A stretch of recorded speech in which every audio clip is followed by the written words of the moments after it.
다윗이 아비멜렉 앞에서 미친 채 하다가 쫓겨나서 지은 시. 내가 여호와를 항상 송축하며 내 입술로 항상 주를 찬양하리이다. 내 영혼이 여호와를 자랑하리니 공고한 자들이 이를 듣고 기뻐하리로다. 이 시는 앞에 제목이 상당히 중요한 시이죠. 다윗이 아비멜렉 앞에서 미친 채 하다가 쫓겨나서 지은 시. 다윗이 사울 왕의 자신을 이제 해하려고 하는, 죽이려고 하는 것을 피해서 가드 왕 아기스에게로 도망가게 됩니다. 가드 왕 아기스 내기서는 아비멜렉이라고 되어 있는데 아마도 아비멜렉은 왕조나 또는 그 왕가의 이름이라고 볼 수가 있습니다. 그래서 아비멜렉이라고도 불리고 이름은 가드 왕 아기스 이렇게 되어 있습니다. 그래서 도망을 갔는데 다윗이 누굽니까? 블레셋과 싸워서 승리한 장수잖아요. 그런데 다윗이 이 블레셋, 이 가드 왕에게로 망명을 가니까 받아주지 않는 거죠. 분명히 어떤 흑심이 있다. 우리를 정탐하거나 우리를 해하려고 온 것이다. 그래서 거기서 다윗을 죽이려고 하니까 다윗이 미친 채 하면서 제정신이 아닌 것처럼 침도 흘리고 그렇게 해서 겨우 빠져나온 그런 일이 있었죠. 그때에 지은 시다라고 그렇게 먼저 이 시의 배경을 이야기를 하고 있습니다. 그것을 생각하면서 이 시를 읽어보면 다윗이 굉장히 급박한 상황이잖아요. 사울왕이 죽이려고 하니까. 그래서 적국이지만 블레셋 가드로 망명을 갔다라고 하는 것이고 그 정도로 급했다고 하는 것이죠. 그런데 거기서도 자기 안식처를 찾지 못하죠. 죽을 뻔하다가 다시 구사일생으로 빠져나오게 되는 그런 상황입니다. 그래서 1절에 보면 내가 여호와를 항상 송축하며 내 입술로 항상 주를 찬양하리이다. 여기서 항상이라는 단어가 마음에 와닿죠. 항상 송축하고 항상 찬양할 것이다.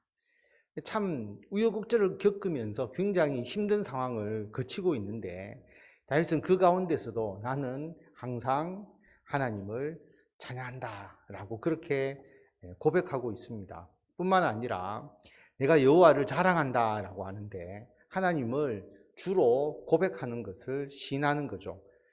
내가 하나님을 주로 온전히 믿고 있습니다. 나의 주인은 하나님입니다. 그렇게 고백하고 있습니다. 나와 함께 여호와를 광대하시다 하며 함께 그의 이름을 높이세. 내가 여호와께 간구하며 내게 응답하시고 내 모든 두려움에서 나를 건지셨도다. 이때 다윗의 기도가 무엇이었을까?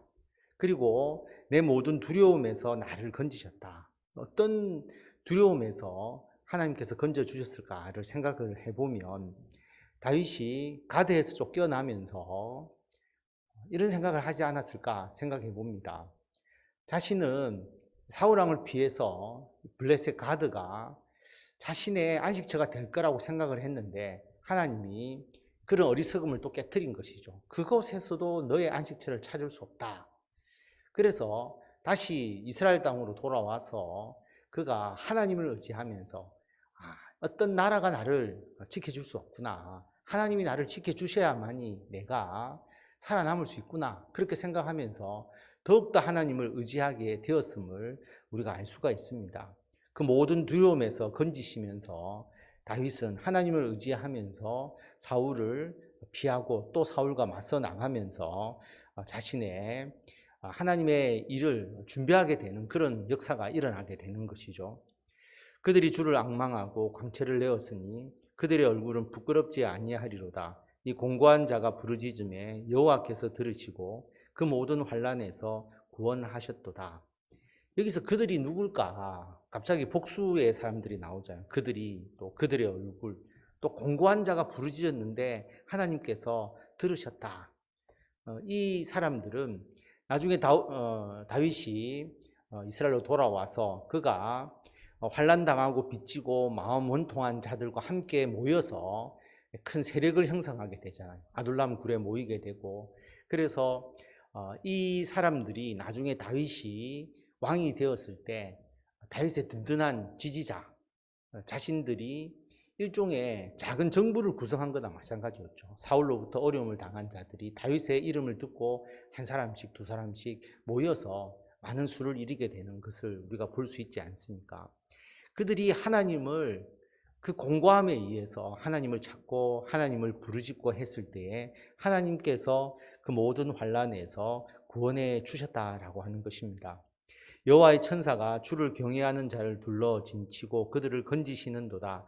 너희는 여호와의 선하심을 맛보아 알지어다. 그에게 피하는 자는 복이 있도다. 어려울 때마다 사울에게 잡힐 뻔했는데 그래서 그 위기 순간마다 하나님께서 극적으로 다윗을 구원해 주시잖아요.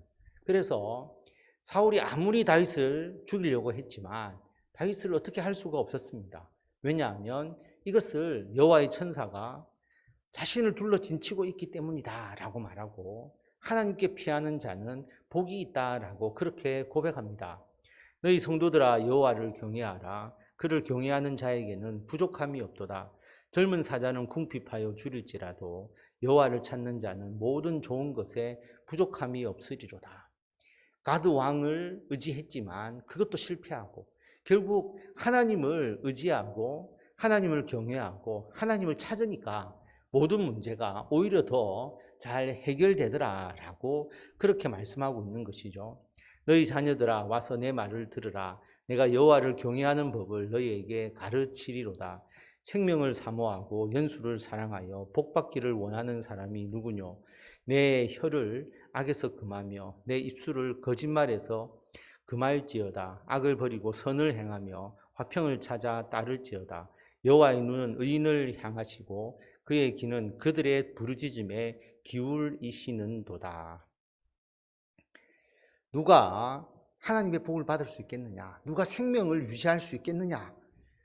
그것을 여기서 말하고 있습니다. 거짓말하지 않고 그리고 악을 버리고 선을 행하고 화평을 가지고 그렇게 하면 하나님께서 그 의인의 기도는 들어주신다라고 하는 것이죠. 그래서 하나님 앞에 올바르게 그리고 악을 행하지 않으면서 화평하면서 살아가는 것이 중요하다. 다윗은 사울을 죽이지 않잖아요. 죽일 기회가 있었지만 다윗은 화평을 추구합니다. 그리고 거짓말하지 않죠. 하나님 앞에 진실되게 나아갑니다. 그러면서 자기가 살아야 하고 또 함께하는 무리들이 살아남아야 되니까 하나님께 부르짖었는데 하나님께서 그 부르짖음에 응답을 하셨죠. 사울은 벌하시고 다윗이 이기게 해 주셨다라고 하는 것입니다. 여호와의 얼굴은 악을 행하는 자를 향하사 그들의 자취를 땅에서 끊으려 하시는도다. 의인이 부르짖음에 여호와께서 들으시고 그들의 모든 환난에서 건지셨도다.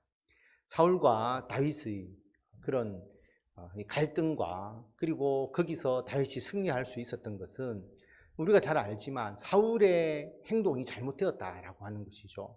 사울이 다윗을 죽이려고 한 것 자체가 하나님 앞에 옳지 않았다는 것을 분명히 알 수가 있습니다. 그래서 악을 행하는 자를 하나님께서 심판하시고 의인의 간구를 들어주셔서 그 당시에 힘은 사울이 더 있었지만 절대적 권력을 가지고 있었지만 많은 군사를 가지고 있었지만 다윗을 죽일 수도 없었고 하나님께서 다윗을 보호해 주셔서 오히려 다윗이 왕이 되는 놀라운 역사를 하나님께서 이루어 주셨다라고 하는 겁니다.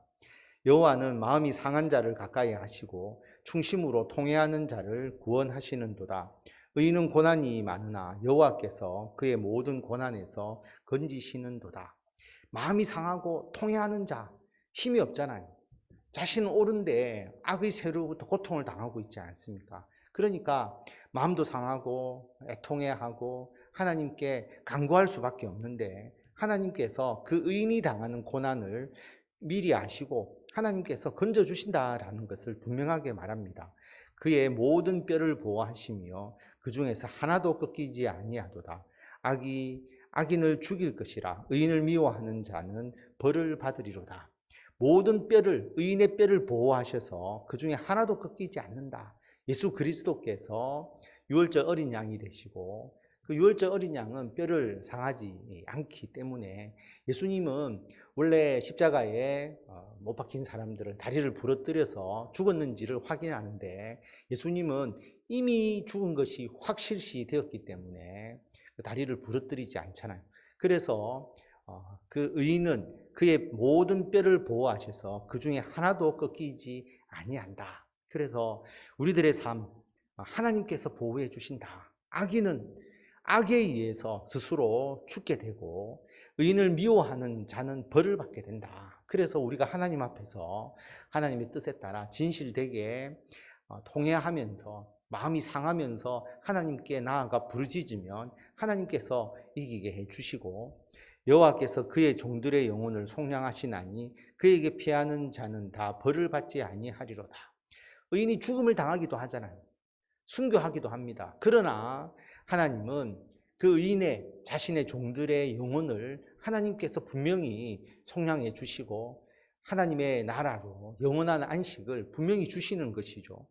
어떤 하나님의 일을 위해서 목숨을 버리는 자들도 분명히 있을 수밖에 없지만 하나님께서 그들을 분명하게 붙들어 주신다는 것을 말씀하고 있고 그에게 피하는 자는 벌을 받지 아니하고 하나님의 돌보심과 위로하심에 의해서 이 땅에서 주의 사명을 감당하고 하나님 나라에서 영원한 생명의 면류관을 얻게 된다라고 하는 것을 기억하시고 다윗이 가드왕 아기스에게 피하여서 거기서 실패하고 돌아오면서 오직 하나님께 피해야 되고 하나님이 나를 보호해 주셔야 되고 그렇게 되었을 때 오히려 하나님께서 더 좋은 길로 하나님의 영광을 나타내는 길로 인도해 주시고 그들을 지켜주시고 그들의 영혼을 하나님의 품 안에 끝까지 안식할 수 있도록 해 주신다라는 것을 기억하시고 담대하게 이 땅에서 우리들도 어려운 가운데 있지만 하나님이 우리를 지켜주시고 하나님께서 우리들의 사명을 감당케 해주시고 세상의 어떤 다른 것을 의지하기보다 오직 하나님을 의지하고 하나님의 돌보심을 받고 하나님의 위로와 또 하나님께서 주시는 귀한 생명의 면류관을 받아 누리시는 성도 여러분들이 다 되시기를 바랍니다.